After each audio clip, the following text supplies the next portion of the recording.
Күні кеше Саран қаласының жоғары гуманитарлық техникалық колледжінің базасында Best Brains Battle атты лингвистикалық іс-шарасы өтіп, көпті қуантты. Дүбірлі жарысқа Қарағанды облысындағы 3 тілділік жобасы бойынша жұмыс жасайтын колледждерден 5 команда қатысуға мүмкіндік алды. Олардың құрамында колледждердің 2 және 3 курс студенттері. Әр команда сапында 5 қатысушыдан болды. Қазіргі таңда осы тіл ұлттың жаны. Біз енді көптеген тілдерді білеміз, көптеген елдерді білеміз. Қазіргі жастар өсше тілім мен де бірге өсемін, өсше тілім мен де бірге өсемін деген қағиданы ұстанады.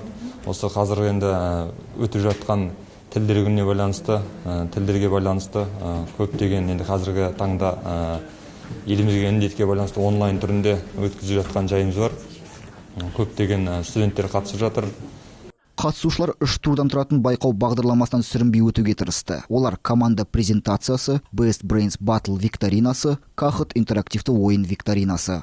Барлық тапсырмалар жан-жақты логиканы дамыту, жалпы білім беру дағдыларын арттыру және тілдерді жетік білуді жақсартуға бағытталған. Осылайша шара қатысушылары қызықты, заманауи онлайн жарыс барысында өзара сынға түсті. Студенттерге қойылған басты талап қазақ, орыс, ағылшын тілдерін жетік білу. Дүбірлі жарыс қорытындысы бойынша жеңімпаздар мен жүлдегерлер анықталып, олар 1-ші, 2-ші және 3-ші дәрежелі дипломдармен марапатталды.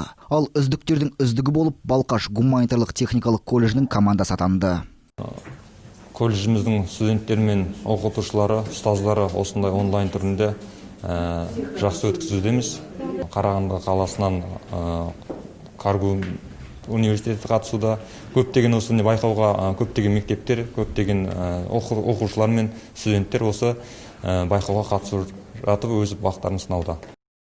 Аталмыш іс-шараның басты мақсаты ол жастар арасында тілдерді үйренуге деген ынтаны арттыру. Білім мен білік жүйесі бар және мәдениет аралық коммуникацияның алуан түрлі жағдайларында тілді пайдалана алатын көп мәдениетті тұлғаны дамыту. Сондай-ақ коммуникативтік және шығармашылық қабілеттерін дамыту болып табылады.